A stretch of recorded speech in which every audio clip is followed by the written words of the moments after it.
All right, Zig coming in on the top. Today on the show, we have Ryan Sollee of Builders and the Butchers. The Builders and the Butchers are a Portland, Oregon-based folk act. They're unique in the sense that they bring this high-energy performance to the stage, and then they take it off the stage and into the faces of the people. It's a highly immersive act and performance to witness, and their recordings are the same way. They have a new album out called No Tomorrow. It's available on all the streaming platforms, and if you go to thebuildersandthebutchers.com, you can get a vinyl of it. They also have their tour dates up, and they're going all the way through September. A lot of cool stuff in the Builders and the Butchers world. This conversation was really insightful. Ryan was really easy and fun to talk with. He also has a podcast of his own called Tour Punisher, in which Ryan talks to other musicians who hit the road, and they share crazy stories from the tours and the unbelievable things you have to do to make a tour work. It's a enjoyable listen, especially if you've done some touring on your own. So Tour Punisher, Ryan from the Builder and the Butchers podcast as well. No Tomorrow, out now on all the streaming platforms. And before we get to this conversation, if you hear anything you like, if you can like, rate, review, subscribe to the podcast, any of the podcast platforms, helps me keep talking to cool guests like Ryan and sharing their insights with you. So without further ado, this is my conversation with Ryan Sollee of the Builders and the Butchers. Well, I really dig this new record, and I really dig your band. Thank you. I wanted to start off by when did songwriting become your mode of expression? That's a good question. I was, as far as musician wise, I was pretty late to the game. I, started playing guitar when I was 14. But as far as songwriting being I would say in my early 20s, I started just kind of naturally writing songs and performing them, at college coffee shops, and I had a punk band at the time. And so I just always have been drawn to, more than anything, performance, but songwriting is as a vehicle for performance. You have to write songs to play them. And then the point for me has always been to play them live, not so much for the recorded version or any other reason, but to connect with people doing live stuff. No, I totally relate to that. It's interesting too that you say late with 14. You know what I mean? Because I think I started maybe around the same time, maybe 13. And either way, I felt like that was late. You know what I mean? But I think that's only late compared to kids that start playing trumpet or violin at 5, Or super intense dragon parents who are you have to learn, scales at 3 on the piano, that kind of stuff, which I had friends like that. Yeah. And so, and several people in my band are like that. Our banjo mandolin player, Harvey's been playing literally since he was 3. So he's just got that kid. There's some core music stuff that you just naturally pick up on when you learn it as a little kid. And it's a lot more, I feel like it's a little more awkward, or it's a little slower coming to my brain, having started it as a teenager. What were some of those things? So what do you mean? So those things that you that came slower to you? Oh, music. This is gonna sound silly, but the idea of what are the notes in a scale? Okay. I still struggle. I'm okay, this. Where Harvey, it's or the other guys in the band, it's more they just know. It's a deep DNA knowing. So they just, and I have to think about it. I have to think okay, where on the, okay, and it it feels, the technical guitar playing and whatever musicianship is just a little slower. I'm by far the least proficient musician in the band, which is perfect for being the songwriter. It's a match. It feels really good. But at the same time, I'm very aware that I'm the person who's being pulled along musically. Yeah. Well, you know what? I totally relate to that too. For me, it was some of the ear training things. You know what I mean? Just that's a third. How you not know that's a minor third? You know what I mean? What? But I also think to some degree, when you learn later, those skills, when you gain them, are more appreciated. Right. I think that's true. And I think also, there is a piece of it where, you're a teenager. And so you get into like for me, like the, first time you hear the Dead Kennedys or something, it blows your brain. Like you're just like, what's this? Yeah. Yeah. And you kind of have this musical epiphany right when you're learning your instrument. So it's a different, thing where like a little kid would learn like little kid songs or different, maybe like pop music or something like that. That's true too. The weight of what you're learning matters more. It's not just an activity to do before dinner, Exactly. You're like, this is important. This is everything to me, Yeah. It becomes like mission based and like such a big deal when you're a teenager. Okay, you brought up the Dead Kennedys. What was this early punk band? Can you tell me about that? Yeah, there was a band. The first punk band I was in was called Nowhere Fast, and we were just like it'd be like a Minor Threat, Bad Brains, kind of just like super aggressive, screamy 3-piece, just power, punk hardcore band. We were very, very fortunate. This was like one of those life-changing events. We got, being in Alaska, you have different opportunities to open for people than you would elsewhere because there's just so many fewer bands. And the Jesus Lizard came up to this small club. We got to open for them. And that was like, holy fucking shit. And then even reflecting on it now, I'm 47. I'm like, that's still one of the core music memories that I've carried forth, that having, that's like a insane, legendary band. And just the night was insane. And, you're like, this is what a real band is, like loud and in your face. It's super, super gnarly. Was it, did you get to hang out with any of the cats from Jesus Lizard? Not really. No? Not really. They were so old and scary. Like we were like 20 and they're like in their 40s and very much on lots of drugs and just like, it's like vampires, you're like, okay, But that's still incredible, man. Was that the same band you played into until now? No, we kind of formed another punk band called the Born Losers, and that band started in Alaska, and then we moved that band down to Portland and tried to make a go of it for a few years, and that band broke up and then became the Builders and the Butchers. Okay. And it's because I've had one of my guitar teachers that played out in Alaska, and just the music experience from what I've heard there is very like how you said, there's not much going on. So starting there, like, was it harder or easier because there was like, I gotta imagine, yes, there's not as many bands going on, but also the guys that have been there are like, man, this is my spot. Like I can't go anywhere else. I think that it's both. It's like, I guess, growing up in Portland or coming to Portland, you kind of realize like the bar to entry is a little higher as far as like how good, getting a good show, playing a good club, like you just have to hustle harder because there's so many more bands and there's so much more competition. And then Alaska is interesting because I feel like you get really interesting music happening there because there isn't enough people to make like a hardcore scene or a metal scene. So you just have these bands that are really like amalgams of a bunch of different styles, and they don't know that they're being weird. They're just expressing noise. And like, I like goth music and ska music and metal music, and I'm going to cram it all together and make this weird ass band. Where you wouldn't necessarily do that in Portland. Like you wouldn't feel like that would go over or something.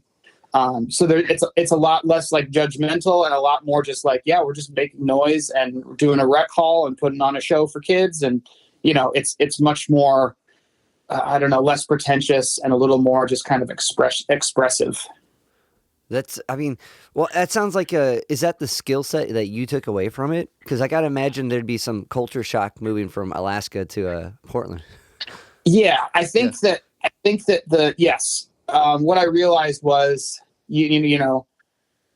this might go against what I just said, but you might think you're doing some novel, amazing thing in Alaska, but then moving here, you're kind of like, oh, there's a bunch of bands that sound like this. We're not special. Like you have to even like differentiate yourself kind of even more in Portland.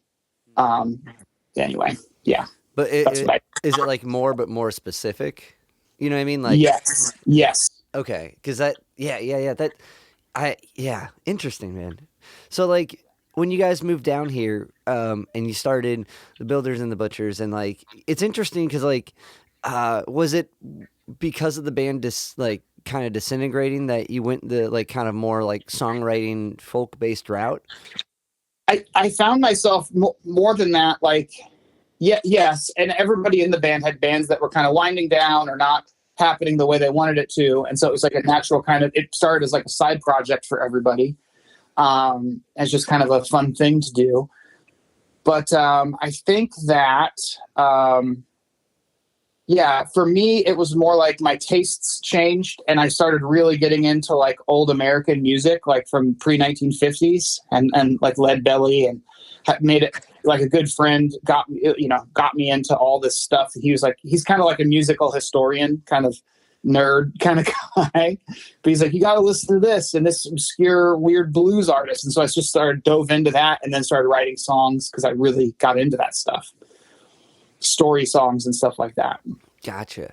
No, and there's something that's so captivating about it, and you're like, how do they wind this tale? How does this land how it does? You know what I mean? Like I find songwriting fascinating in that, and like, but okay, cool. So with like that, those early influences and introduction, like what did that look like for you, jumping from kind of like moving from a punk band? Were you writing for the punk band? No. Okay. Well, yeah, I was the main songwriter for the punk band I was in, and I would say the jump was kind of like getting into that old American music and thinking about like songs that could be sung in a room. Like the band started out as a busking band, and we're like, this is going to be no electricity for the first 2 years, and we're just going to see what happens. So where can we play and get away with it? What kind of like you'd play like a pizza parlor and play like on the floor for your friends, and stuff like that. Like, and you just play to like 30 or 40 people, as many people as can hear you. Basically, we're limited by the volume we can make. But because no one was really doing that at the time, it started to kind of catch on, and we'd notice like we're showing up places and like, wow, a few people are actually here outside meeting us because they heard about us. That's cool, So kind of like singing like songs. We're not a religious band whatsoever, but the idea of like singing in church, like we're all going to get together and sing these songs. Like this is a collective thing. And it's, so the audience, when we're outside, the audience can be just as loud as we are. So everybody feels like they're involved with it. I mean, the bringing the music to the people is fairly punk rock in that sense. That's pretty awesome. That's so, okay. So you guys started just the pizza parlor sounds like a specific spot. Like, was that one that just bands played at? Like, or there's a spot in Portland called Mississippi Pizza. There's a road called Mississippi. It's like a hipster neighborhood now, but Mississippi Pizza has just been around since forever. And there's a little stage, and you can play it, and it's easy place to play, kind of singer songwriter. But we would like not do the stage. We just set up in the middle of the tables and just play. And it's so much more fun because you're not tied down by a microphone or a cable, so you can just explore the space, and just kind of like get in people's faces and just be like more just immediate.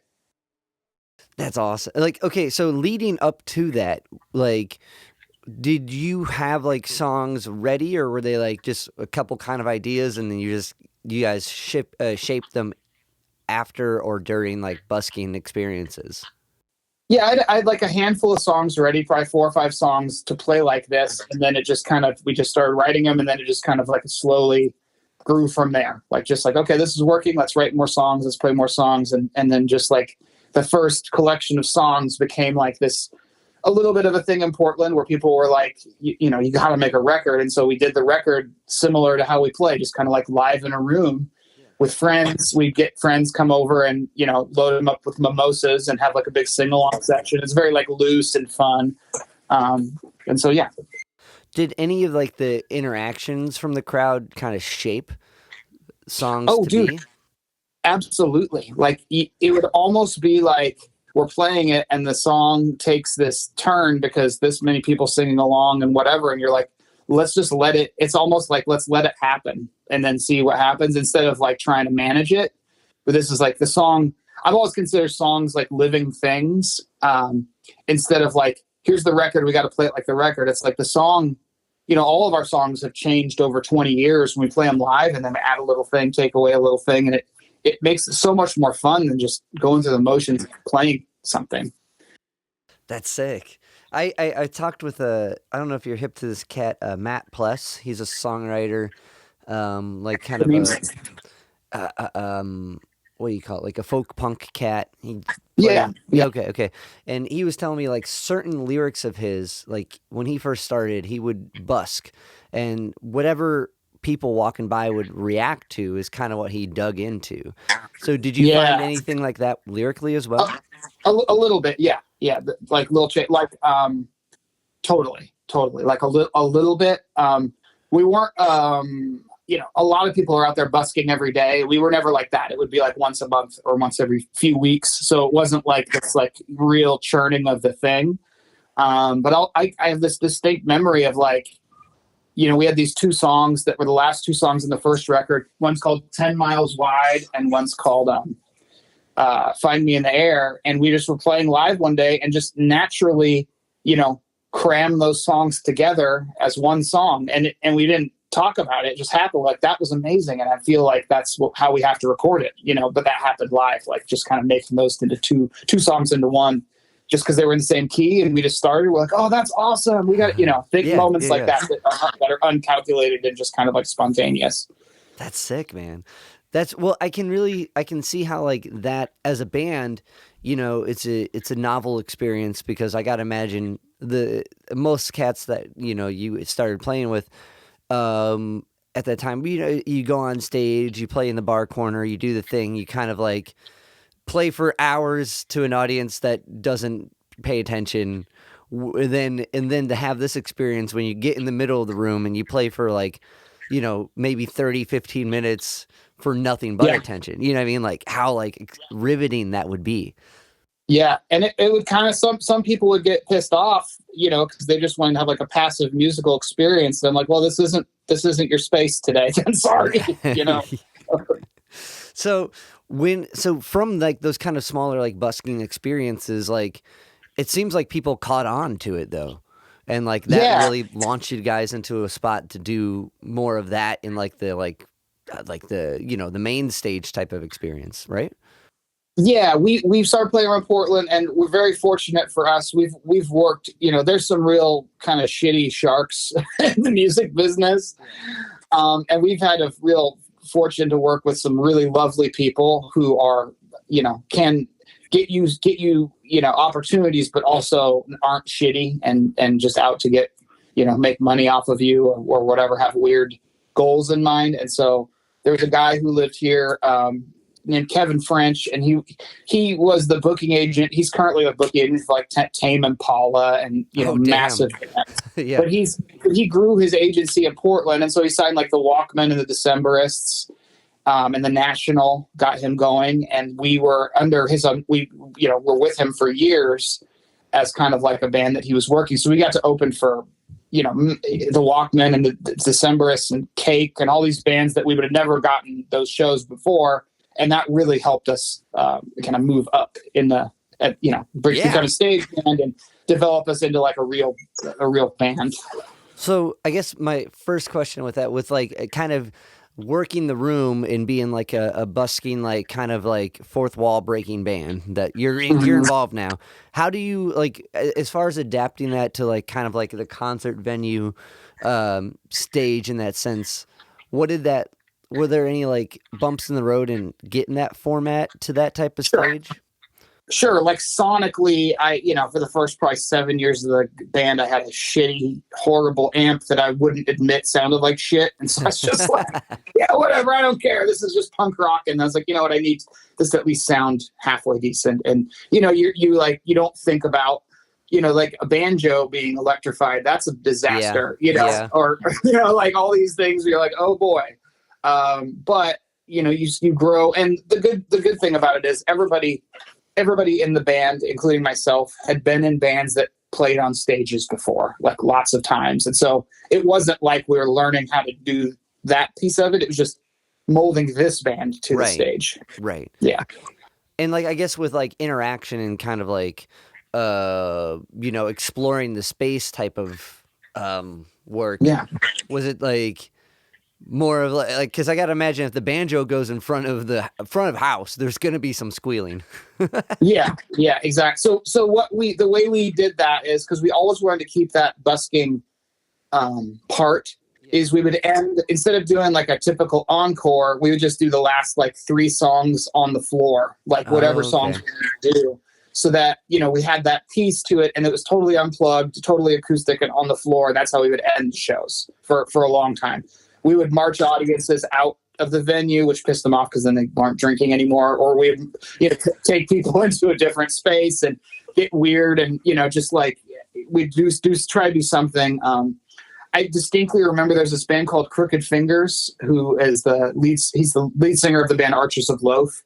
And he has a band called Crooked Fingers, and me and Harvey saw their show, and they did like a 30-minute set just down in the audience, fully acoustic. And I was like, that like part stuck with me so much more than like the rest of the show, even though it was great. Like that's the part that was awesome. So we should not ever stop doing that. We got to keep that some part of that. Yeah, that's sick, man. I remember seeing a band called State Radio in Boston, and they were playing. I can't remember the venue, and they lost power. It was and then they took everyone outside to the front, and then like they played a couple tunes acoustic, and then they left. You know what I mean? But that was the part that was like, wow, that was sick, man. We played Austin once, and there was a tornado coming through, and so all this rain was happening, so they had to shut down the board. And for the people who stayed, we just played on the stage, and we played to people in about ankle deep water who stayed. Oh my God. And we're splashing around, and there's just a total torrent under this umbrella, and it was so much. That's but I mean, those are the cool like I remember I play in a band called Sea Level Letter C Dash. We did like a gig. It was an outdoor an outdoor stage with like. But the stage had a big lip above it, and it started to rain, and all the people that wanted to stick around, they got real close and were under that lip as it rained behind them, and that made and like partly on the stage too, and that made that night so much cooler and magic, you know what I mean? Like, yeah, if you can overcome something and make it work, it's so fun. Yeah. So with like playing with like Cake and the Decemberist, like. I gotta imagine those are smaller time slots. Like, would you like kind of start off the set or something, or like still end the set off stage, or like what did that look like? When we're opening, just because we've tried doing that when we're an opening band, it kind of like pisses off the sound guy and the whole whatever, because like they're wanting their skit to be over, and then so when we open. We generally don't do a fully acoustic thing, but I will maybe for like the last song, take a mic into the audience and have it be people singing along that way or something. Okay. We just were fortunate enough to play the Ryman Auditorium in Nashville a couple years ago. And, they're not used to that for sure. It's like a very like sit down pews proper. You're actually not even allowed to swear on stage. Oh, wow. Wow, dude. And so for the last song, I took the audience in, or the microphone down in the audience. I saw people singing along, and like the security rushed over. I was like, no, we're good. Like, this is it's all good, man. Just let us finish it. That's still sick to play there, though. I mean, I didn't know that kind of conserved. Like, no, it's a church, and it's weird, but it's like a museum. It's crazy that people have played there, and just to be in the realm of somebody who'd even be considered to play there, even opening and whatever. It's insane. The things that happen. Yeah, it's insane. It seems like you guys like hit it off with the Decemberist, because like I think you guys toured with them as well. And also, I found your podcast. You got an awesome podcast, my friend. And like you got, I'm oh my God, I'm blanking on the name of your podcast. It's called Tour Punisher. Tour Punisher. Yeah. If you ever have if you've got some wild stories about traveling, we love to talk to people and whatever. Like we're the hardest thing about Tour Punisher is like we've interviewed all of our friends and people we know, and then like we're like, well, it didn't catch on in a way where people are, asking to be on it, and just the time it takes to produce these things and get them out there. It's so much more than what people think it is. I know. to make something that's like halfway decent. So But I love it's so much. It's so fun because every band has its little lore of weird shit they do and funny stories on the road. And when you're doing this, it's like it's so ridiculous, like insane places you sleep or places you have to shit that are like, oh my God, this, this is wild. And yeah, it's, or food situations or food poisoning and just all these things that bands go through.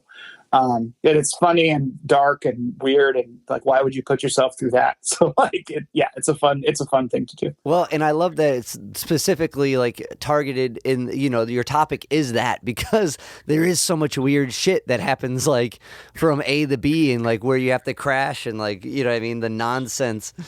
But yeah, I really enjoyed. But anyway, I bring that up because it seems like you guys hit it off with the Decemberist. Was it like? And I just thought maybe, or my question is, can you build upon that? Like, well, yeah, we only ever opened for the Decemberists one time in Seattle. That was like one of our, it's an insanely awesome show. But the guitar player Chris Funk for the Decemberists produced our second album, and so we kind of got close to them and him that way. And so he was after our first record, he was like, I want to start producing. I want to get into this, and so it was amazing working with him because he has such great ideas and also just access to like, the Portland music scene. So you need a French horn player. Oh, Chris will get you you know what I mean? So we had all these people come in and like play on this record that were just insane. And so and Chris is a great guy. They're all really good people. And we love those guys. All right. Sick, man. So kind of on the topic of this new record, kind of jumping back and forth between this record and the last few, one tune that really stuck out to me. This one, like, it was interesting. You said we're not a religious band. I had lit my blank listen. Like Howard sends me stuff and I'll give it a blank listen with no context. You know what I mean? Like look up nothing about nobody. I'm like, there's some kind of religious overtones in this. Like, yeah. I think go ahead. Sorry. No. Go. That's my question. Okay. So for me, like, if it's a story song and it's about America, one of the darkest and most fertile places to write from is like even though I'm very agnostic myself, one of the most fertile places to write from when you're thinking about like American history and like the things that have happened in America is like the damage religion has done to the culture. Right. And so just saying it, and I don't mean like personal religion. I mean like corporate Christianity. Right. And the Charlie Kirks of the world or whatever, like it's so fucking pernicious and evil and it's the antithesis of what like the words of Jesus or whatever you want to say, the teachings of Jesus. These people are like subverting it and monsterizing it. And so that's what I'm trying to get to, like figure out where it went wrong and just talk about these things and in a way where it's from an agnostic point of view, while being like, I do believe there's a way to have faith that's good in the world and can bring good, but so few people are doing it right. Right. Or yeah. It's interesting because like, how does like these words like, and these characters get so twisted to like the thing you have to do now is crusade. You know what I mean? Like where in the world does like loving your neighbor, some of these like kind of core based things get like so twisted that and I think that's a noble pursuit. Yeah, and I didn't grow up religious, so I don't have like my wife did. She's basically been in the process of losing her faith for the last adulthood, but I didn't grow up with that trauma and the baggage of it, so I can write about it I don't want to say from a detached place, but I can write about it from more of an observational, like, this is interesting to me, or like what, this is history instead of like personal tragedy or something. Right. Yeah. It's interesting. Like, when you grow up with it and like, it's kind of installed in this thing, there's like, or installed in your brain and you do all these things and you have to detach from it and then like, or find yourself within it. Cause I find, I have friends who had a much more religious upbringing than I did, because I really didn't. And, you know what I mean? Like, it's interesting to see the ebbs and flows of that. Like, it either like seems to tilt to the extreme, or it tilts to like kind of a rational, balanced like outlook of stuff, or complete detachment and complete like it's A or B extreme on each end, or like kind of a well balanced middle. Like, Yeah, I think that it's like religion tries to put all these, like, you know, you think about all these different kinds of people as shapes. Like you have triangles, squares, hexagon, like but they're all trying to be like, no, you're all just a circle. To go through the circle hole, then and we're gonna smooth off your rough edges and your uniqueness, and we're gonna put you into this thing where this is what we all believe, and this is how we all process this. And it's like such a subversion of personhood, like, to just so that you can control people. yeah. And so I find that really sad and interesting. Yeah, You well, know? I mean, yeah, no, definitely, because especially seeing it now play out in the crazy news stories we hear. It'll be just something absurd, and then it's just kind of sprinkled some type of like something with religion on it. You're like, what? How? What? What? Yeah, somehow people can look at the work that ICE is doing and say this is the work of the Lord. Like, I'm like, what the fuck? What the fuck kind of like some kind of mental gymnastics you must have to do? You could be in the mental gymnastics Olympics for how much you have to fucking work to make that the circle the square in your mind that's correct. It's so absurd. But to dive more specifically into the record, one tune that really stuck out. No. Like, I think that explains a lot of like what the process was going into this. Like, at least on your own accord. Like, but like one tune that really stuck out to me, like, just, I was like, damn, this is a banger. Blood and Death. Yeah. Can you tell me a little bit about the creation of Blood and Death? I wish that there was like a better story for this song, but it kind of keeps coming up. So I love, just at the base, I love songs that are like funny, and but fucked up funny. Like, do you know the song "The Curse of Mill Haven" by Nick Cave and the Bad Seeds? It's okay, I don't, but I have to check that one out. It's a ridiculous manic murder ballad, and it's funny and dark and super fucked up, and like it hits you in all these weird ways.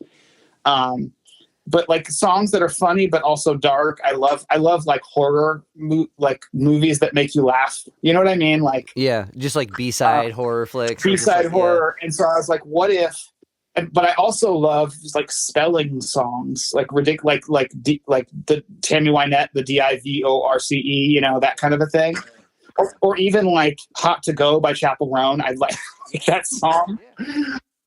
And so I'm like, why don't I write a spelling song that's fucking dark and see what that and then try to get like a dance craze going where people are spelling out the letters with their arms, but like it's blood and death.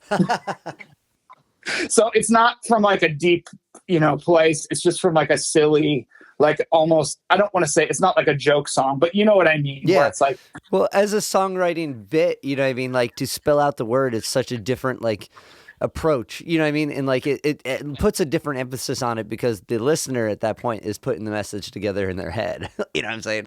And it is kind of like it's one of those things where it is like a bit like, like in a lot of songs, but like how you guys do it with this tune, like lyrically and musically, I thought was very well done. Thanks. Yeah. We're trying to not have it be like devoid of depth or anything. Yeah. It's still trying to, but also be like fun. Yeah.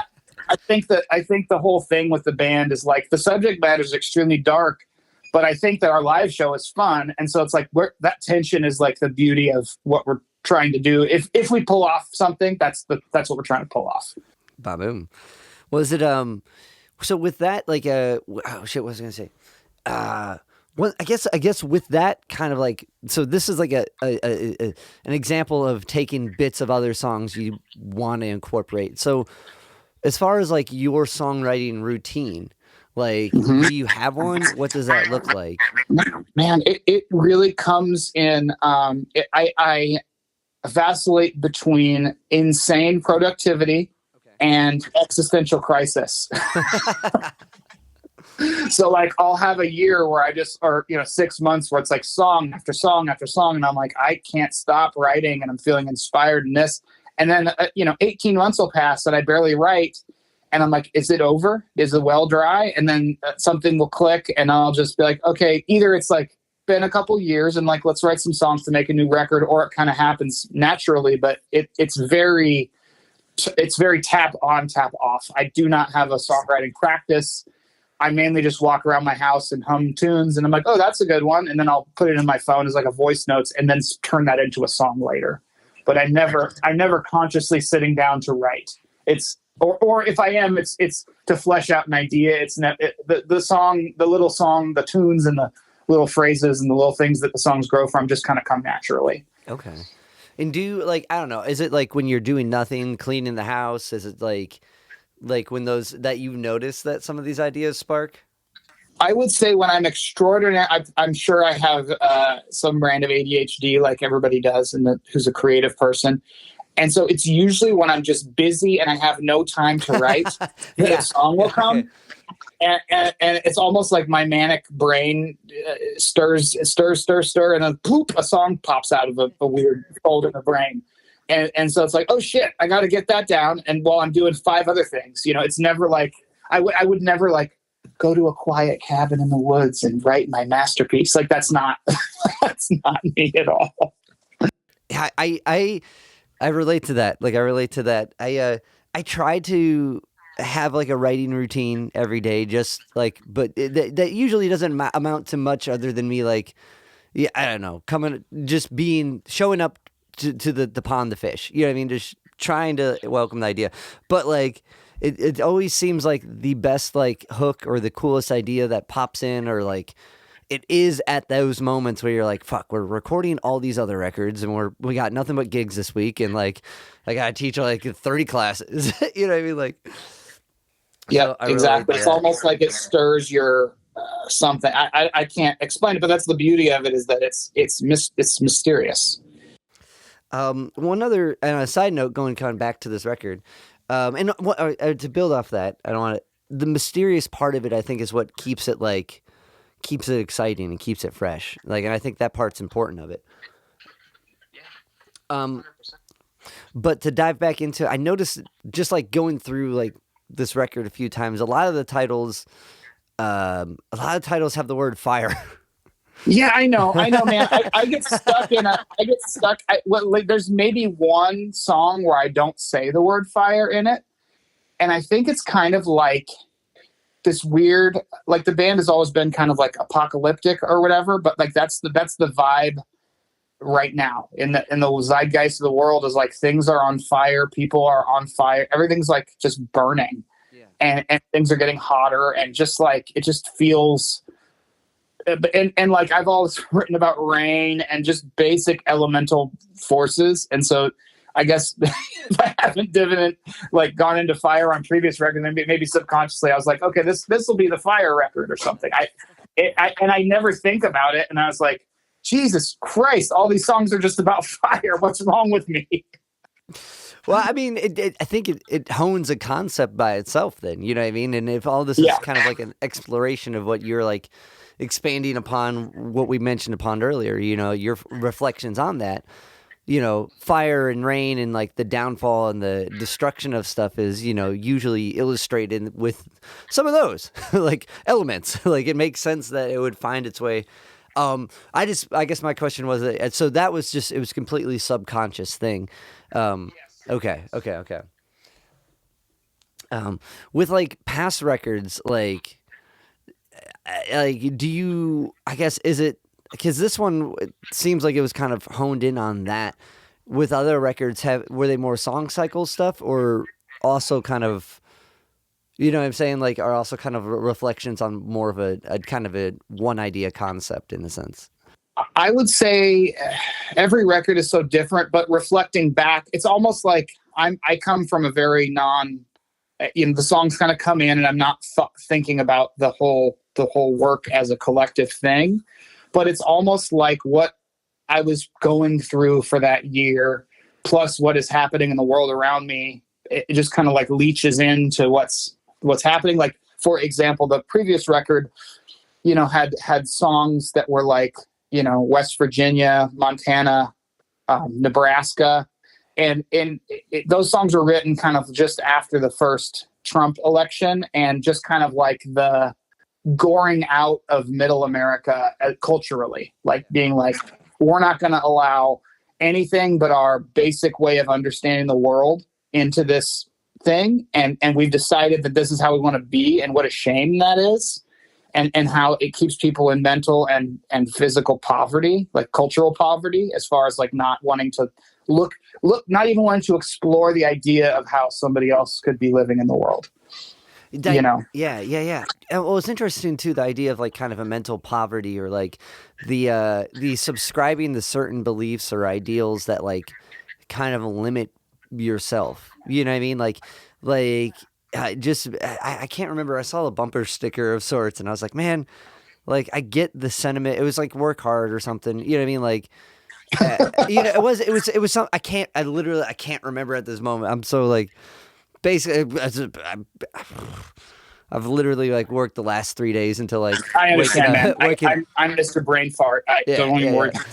But like, oh man, I wish I could, because it's been just like waking up at 5 and working to 2 the last 3 days. It's been insane. But it was something like work hard, right? You know what I mean? I'm just like, and I was just like, man, I don't get it. This, when you label that, you just put yourself in there, you're always going to work hard. And like, it's such a weird mental like sticker to brand yourself with, the like, you know what I mean? Like and there's nothing wrong with working hard. I get it. I do it. Like, yeah. But so I don't know. But it's more like, who are you working for? Like, what's the goal of your hard work? Right. Is it to make money or make some billionaire richer, or is it to enrich your own life and the life of your community? Right. Like, what are you doing with your hard work? Is more the question, or like that's the point? Because like, yeah, I feel like people work these jobs and that's how they define themselves, and then they're literally like living 20% of their potential of what they could be creating or doing, or love, like the way that they could love their neighbor, or any number of things that are just so limited by the system we live in, and the mental poverty. And I think that's definitely a heavy, like, because like it's interesting. Like I meet a lot of people that are still trying to find what their thing is. You know what I mean? And like, I knock on wood and think whatever, like, and really do feel blessed that I was like, man, I'm glad I found making sounds. You know what I'm saying? Yeah, like, dude. Yeah. Like, as you get, how old are you? I'm 35. So as you get older, I feel like, because I watched my parents work corporate jobs and be miserable and have midlife crisis and like, oh my God, my fucking life, and make good money, but be miserable. Yeah. And I'm like, I don't like be spiritually devoid. And I'm like, I don't want a life like that. And I don't care, as long as I can make my ends meet. I don't care what I'm doing, as long as I feel like I'm giving something to the world and doing something that's within my like ethos of what I think is the right thing to do. Right. No, and not sell out to like, and the idea of selling out to like a thing, growing up with like Fugazi and whatever, being like, no, fuck that. I'm going to do my thing. I'm going to stay independent. Hell yeah. Dude. Oh man.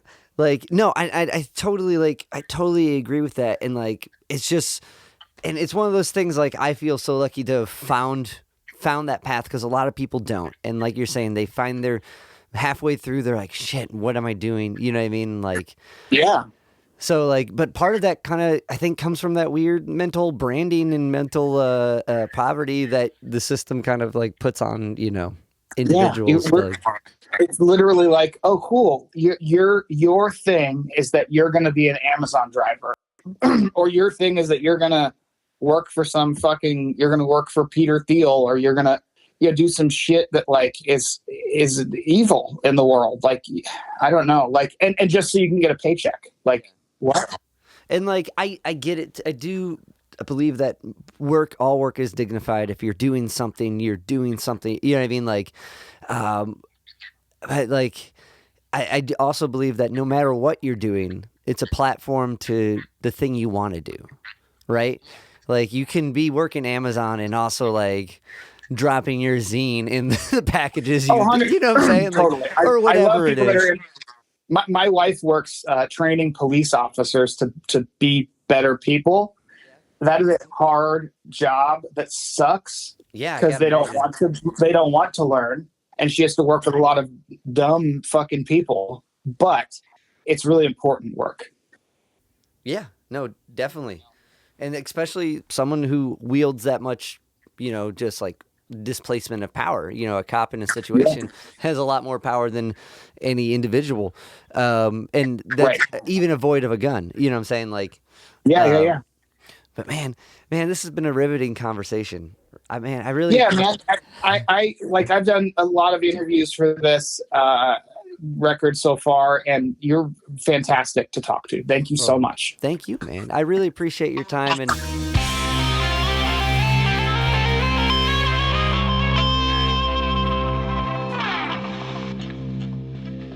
Yo, Spike Spiegel here. You just listened to Zig of the Gig podcast.